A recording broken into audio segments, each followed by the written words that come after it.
except non-writers. So I'm going to read from Half of Pleasure. Loudly, I've had one intense time alone with a doctor. That's not even true. I've had many times alone with doctors of one sort or another, and a handful of these times might be considered particularly intense. But intense to me is not intense to someone else. That's obvious, that's the paradox of subjectivity. I used to collect paradoxes. Before that, I collected insults, and before that, facts about animals. My interests have never changed, just moved around. I was getting a flu shot because my mother said it was going to be a bad year. She's always been good at looking ahead. Marcus, we have to prepare for the worst, she's always saying. But really, it's never the worst. It's only ever bad. I told my mother I wasn't afraid of the flu. She said that was because we're never afraid of the unknown, only the known, which is stupid. Our conversation stayed in my head, and it was in my head when I ran into Nylene outside the pharmacy. Nylene and I work together in the meteorology lab at the NBC station. We sit in the basement together and look at weather maps. It's a good relationship because Nylene talks so much that I don't have to. She came here from India 3 years ago. This is not an excuse for why she talks a lot, but it's another fact about her. My husband says I must get a flu shot too, Nylene said, but I'm not so sure I believe what everyone is saying. They say it will be a bad year, I said. Yes, Nylene said, but perhaps they don't really know.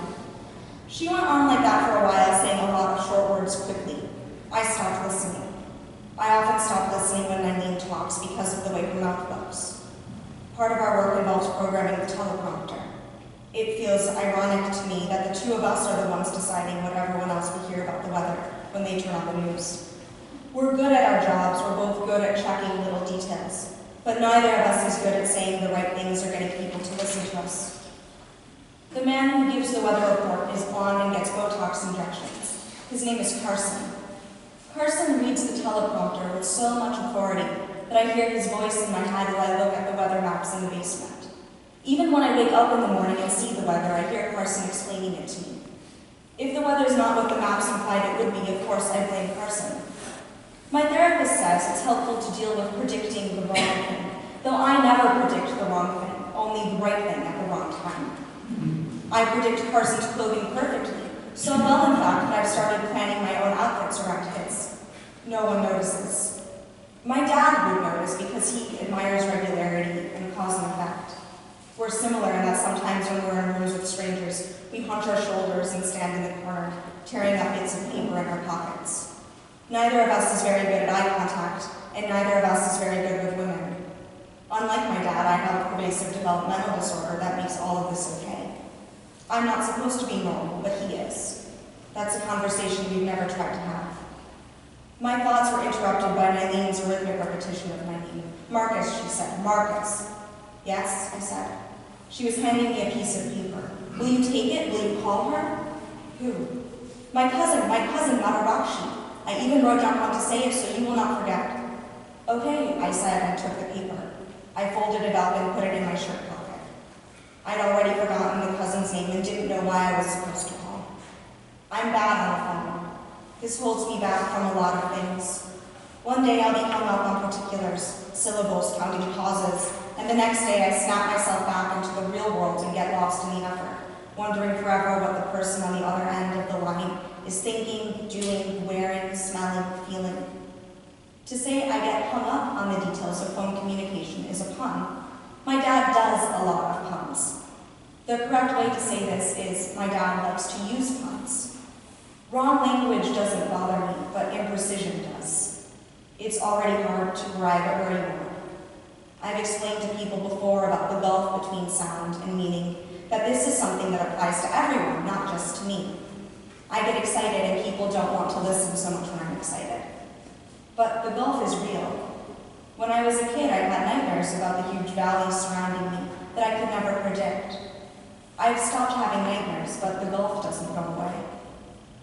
The pharmacy was new, but in an old building, which made it new and not new at the same time. That's the age paradox, which is a category I invented to fit instances like the pharmacy. I had to wait in the purple chairs before the doctor could see me. While I waited, I thought about the Great Train Robbery. The Great Train Robbery is a story my dad used to tell me whenever he needed to calm me down. In the story, 5 robbers in England break onto a mail train to steal millions of dollars in the 1960s. Sometimes my dad would change the details. He'd make the robbers old men or teenagers, or say it was snowing or the hottest day on record. My dad never let me argue about the inexactness. In his favorite version, one of the robbers sets the train on fire, and they all leap out onto the tracks carrying pillowcases full of gold. How could they carry the gold, I asked. They were very, very strong, he'd say. Were they captured? No, he'd say, they all escaped while the train burned behind them. I was imagining the escaping train robbers, trying to figure out how big they must have been to carry the gold, what their muscles might have been like, and how they could have held the pillowcases when my name was called. I looked up and saw the doctor standing alone, looking right at me in my chair. He was standing in front of a small room, beckoning me to come inside. While I say he was a doctor, I'm not certain he was actually a doctor. He was wearing a white coat and looked very much like a doctor, but at the same time nothing like a doctor. He was not much older than me and had thick, black hair like a painter. He was almost Asian or partly Asian. He had very black, very big eyes and smooth skin. Are you the doctor? I asked him. I'm a clinician, he said. Is that the same thing? I asked. Not exactly. Is the doctor coming? I asked. No, he said. Why not? Because, he said, I'm the doctor. I've learned to stop asking questions if the other person doesn't seem interested in answering them. But that's always so hard to tell, so usually I just limit my questions to 4, no matter what. He offered his hand out for me to shake. I put my hand out too, and when they touched, I noticed how dry his palm was and how sweaty mine was. Excuse me, I said. I took my hand away and wiped the moisture on my jeans. I felt the doctor watching me, so I did a very thorough job. I turned partly to the side and sniffed my hand in case it smelled sweaty as well. It did. I'm sorry, I said. He looked at me and raised his eyebrows. It's just that my hand is so sweaty, I explained. Talking about it was making me more nervous. Sometimes when I'm nervous, I stutter. I put my hand up by my mouth so that I would remember not to.